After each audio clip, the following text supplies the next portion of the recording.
like that face.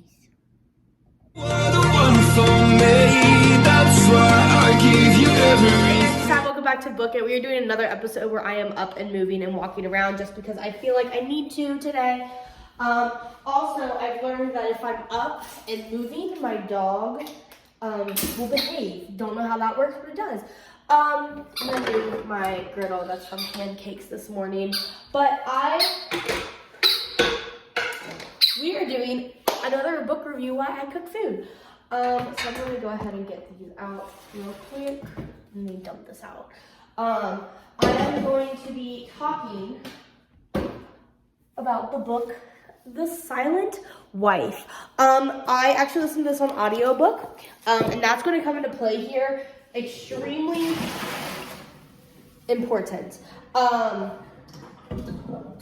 Because most of the time, if I listen to an audiobook, it's a little bit different precedented than me, just because reading is one thing, and then listening to an audiobook can be a completely different thing.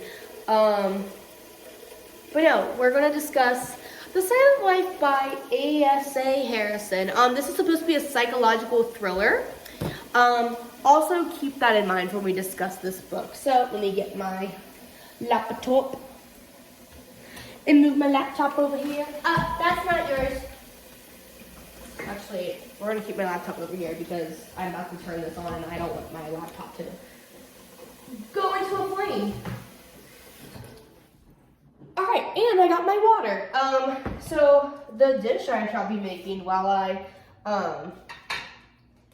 am discussing this. First off, I need to dump out some of the water because I put too much in.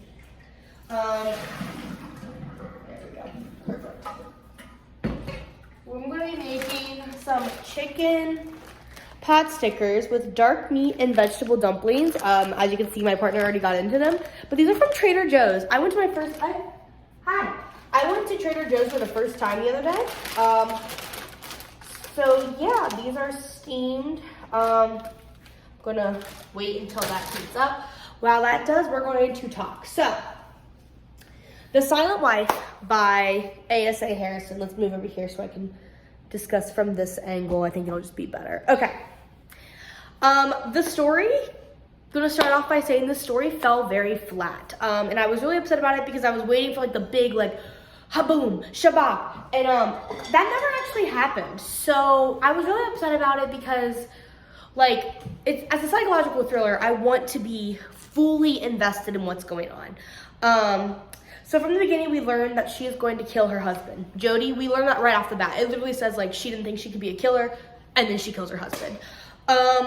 But then we learned that it's not actually her husband because they never, in fact, got married.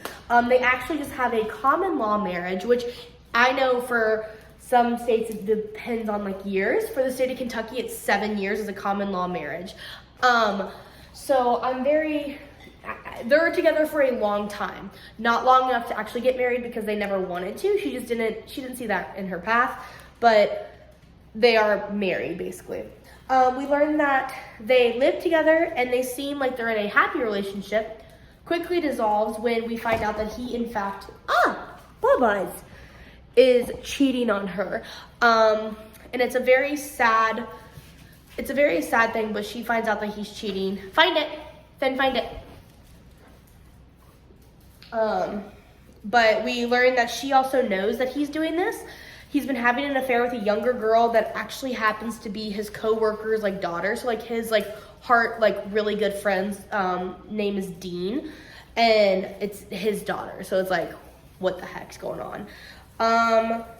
So he's having an affair with the daughter, and she finds out that she is pregnant. She is still in university. That's the craziest part, is that she is still in university when she finds out that she is pregnant.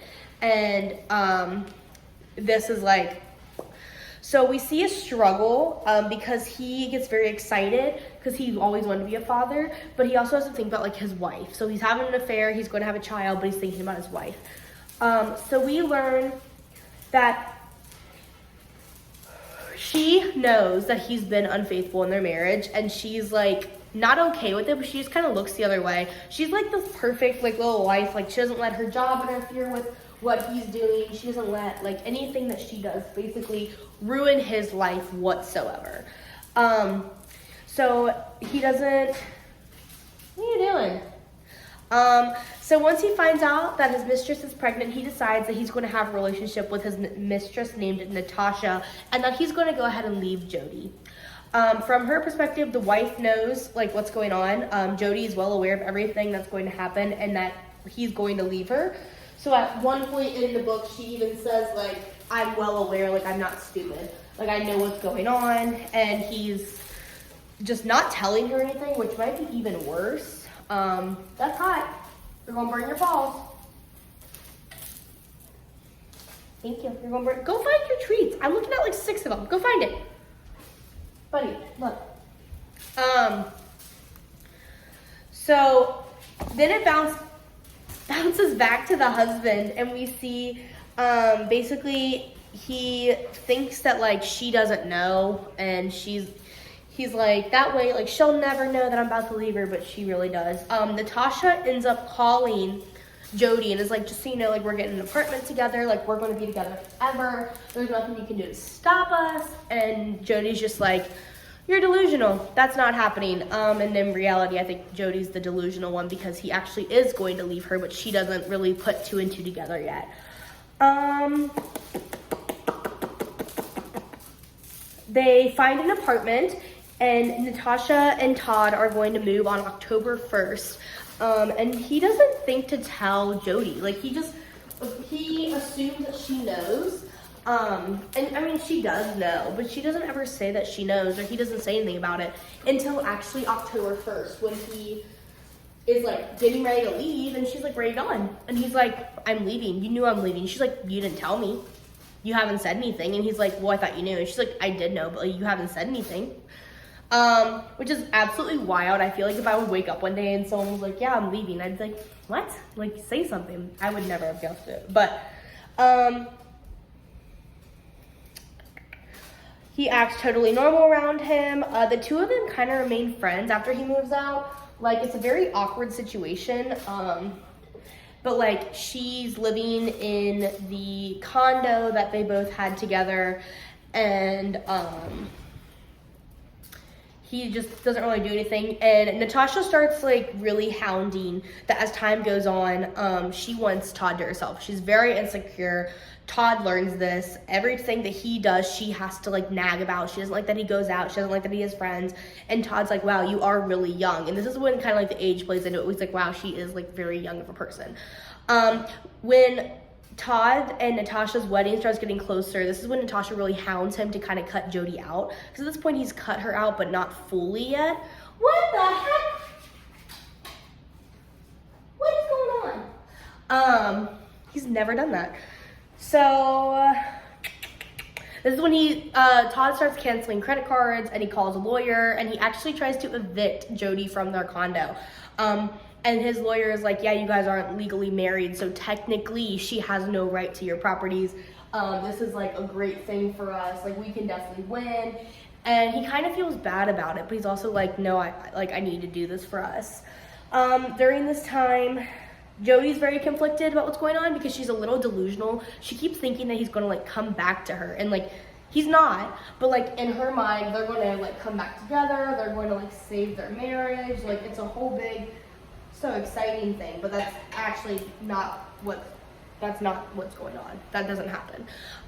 She ends up talking to her friend Allison, who basically, Allison was like, hey, you should sell your things, pay me a large lump of money, and I will make your issues go away.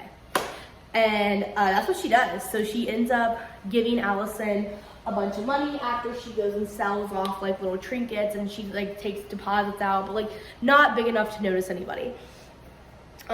This is when Jody decides to go to a trip to Florida to a mental health seminar because she's a psychologist.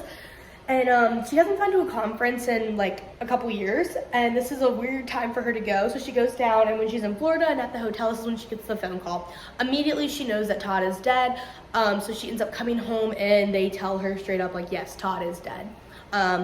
He was killed in at a red light. It was a murder. Basically, these guys pulled up to this red light and killed him. He was shot a couple times. They never said how many, and that's wild. But so it's extremely weird because it was during rush hour and nobody happened to capture like what the car was. Nobody saw anything. It's a very odd thing to like say. It's like, oh, like, yeah, he was shot in daylight in rush hour traffic, yet nobody saw anything. And this kind of relates back to the very beginning of like how they met, because Todd and Jody actually met in a car accident. That's how they like started talking and figured each other out. As it was raining one day, they were driving home, and Todd has severe like road rage, and he drives like a maniac. And he was driving one day, and Jody like fell into him. Like they crashed into each other, and then from then on, they actually continued like talking, and this is how they like their romance fluttered. Like this is like the start of their love. So the fact that he died is kind of like ironic, like he died in the car. But so she starts trying to call Allison after, you know, the same week that Todd's murdered, and she's like gone. So she's a suspect, of course. And she starts trying to get a hold of Allison and ask her what the heck actually happened. Allison has completely disappeared off the face of the earth, and they don't know where she is. But she's trying to also make sure that they don't catch Allison doing anything inappropriate, because Allison basically did make this girl's husband disappear. Perfect, it's ready. I can put these in. I don't know how many to put in, but oh, they're big. Oh, okay, that's not okay. Well, okay, I'm just gonna put that many in. I think. I don't know. This is definitely not a size. I'm just gonna put the rest. There's the rest of the bag. Okay, and then from there we just put the lid on. Watch out, Bubba. Move her butt. Move her butt. Coconut. Ooh, shit, that burned. Okay, cool. Hopefully that doesn't catch on fire. So, let's see. So they get very suspicious of everything that she does. Like everything she does, they're suspicious of. She goes to the funeral, they're suspicious. They later. In fact, Dean starts taking the heat for the murder, and they learn that he has a bank statement showing that they aligned with him paying somebody to basically kill off Todd. And Allison never comes back, so the question is, did Jody actually pay for him to get murdered, or did Dean actually do it? Because Dean was very upset that his daughter and his best friend were having a child together, and they were going to get married. So the judge thinks that she, like, it's absolutely crazy, but they have a funeral, and at the funeral they're talking about like the will. So basically before Todd died, he didn't get a chance to change his will, so technically everything was left to Jody. And this is something that they have to go to court over, because Natasha sues for Finn. What are you doing? He can't eat that.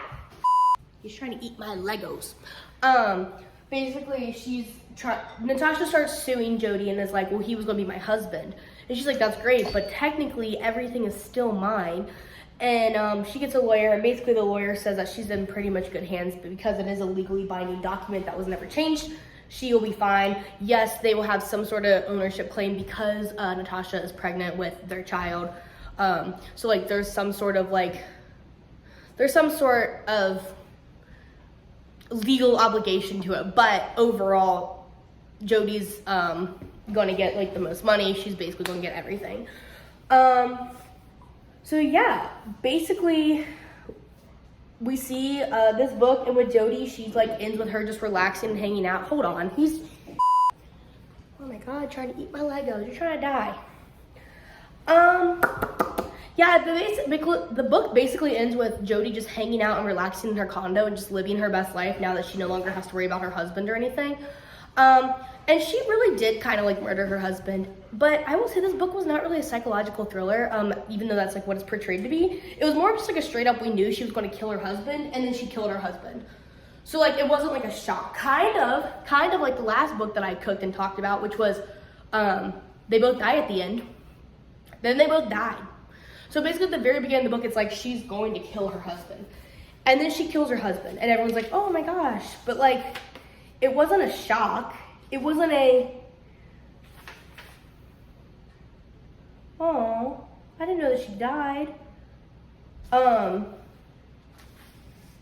Yeah, it literally says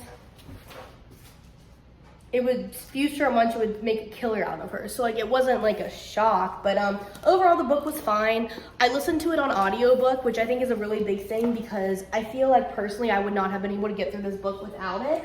I feel like I would have gotten stuck a lot. So the fact that I had it on audiobook just kind of made it easier, which I didn't really have to like look at it on paper. I more just like put it in an ear and did about my thing. I actually did it while I was cleaning my house. So I feel like personally, I would have DNF'd this book if I had read it on paper, but the fact I listened to an audiobook really helped it out. Overall, I give this book a 3 out of 5. I thought it was really well written. It was really good. I am really sad to see that at the very beginning of this book that does talk about how the author actually passed away in 2013, and this was her like debut novel. So this is like what she was going to start with, but like I thought it was a really good debut novel. They do relate it to Gone Girl, which I don't think it's a Gone Girl type situation, but I think that the book was good. It was a good read. I just don't think it was a psychological thriller. I think it was more of just a fictional thriller in general. But no, good book overall. 3 out of 5. Please make sure you like and subscribe on my videos. It helps me out so much more than you actually think it does. And then my food is not ready yet, unfortunately. That's going to burn me. This is also probably going to burn me. Unfortunately, my food's not ready yet, so we won't be able to see the final ending of that. But make sure you follow my Goodreads. I'm going to go ahead and update my Goodreads right now, so you'll see it. It'll already be posted by then. You can also keep up with what I'm doing, because on my Goodreads, I kind of upload it before I actually film a video. So if you're ever following it and you see me upload like a different update, I'm about to do a video on it. So yeah, that's it for now. But that's it. Until next time. Bye.